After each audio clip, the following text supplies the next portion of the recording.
The Capitol Hill Show with Tim Constantine. Serving Washington, D.C. and all of America.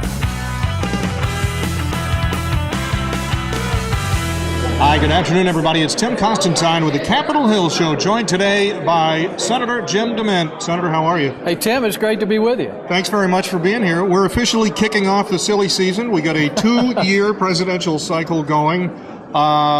Kind of exciting, though. We got a deep bench on the conservative side of things. Well, I'm trying to get in the mindset of this should be fun. And if you're not actually running yourself, it should be fun. And we've got a lot of great candidates. And the question is, will they embrace the right ideas? When people ask me who's my favorite, I say we're in the business of ideas and policies, and we're building support for those in hopes that the candidates will embrace the right ideas. Now, at Heritage, you are in the business of ideas, and you've put together some pieces that are very clever, very effective at communicating.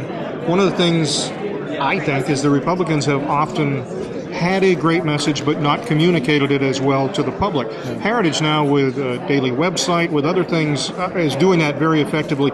Is that a project of yours? Where did that idea come from? Well, I came out of the advertising and marketing business, and I know it's not enough to have a good product. You have to be able to sell it, and that involves good communication and a grassroots network. And that's what we've added at Heritage, is not only we have the best research and policy, but we've got some of the best communication, working with other media outlets, as well as everyday communicating. And then through Heritage Action, we've got a grassroots network that's informed and organized that can push Congress and presidential candidates in a positive direction.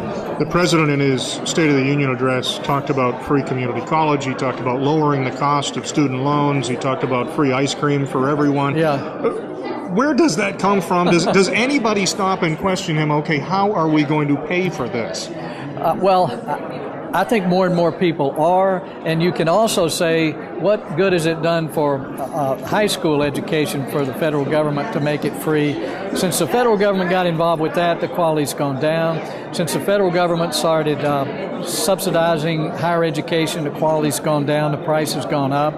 Really, the only thing that's really working in education today is the community and technical college system that's working well. I just hope the federal government will leave it alone. I mean, they provide some scholarships and grants for needy folks, but to do what he's talking about would bring the federal government right in and make it just like public education. If people want to learn more about Heritage, how do they do that? Well, I'm glad you asked. Well, heritage.org is where we live online, and heritageaction.com is our sister organization that actually is organizing all around America. So heritage.org. We'd love to have folks come find out about us. Senator Jim DeMint, thank you very much. Thanks, Tim. You're listening to the Capitol Hill Show with the voice of reason, Tim Constantine.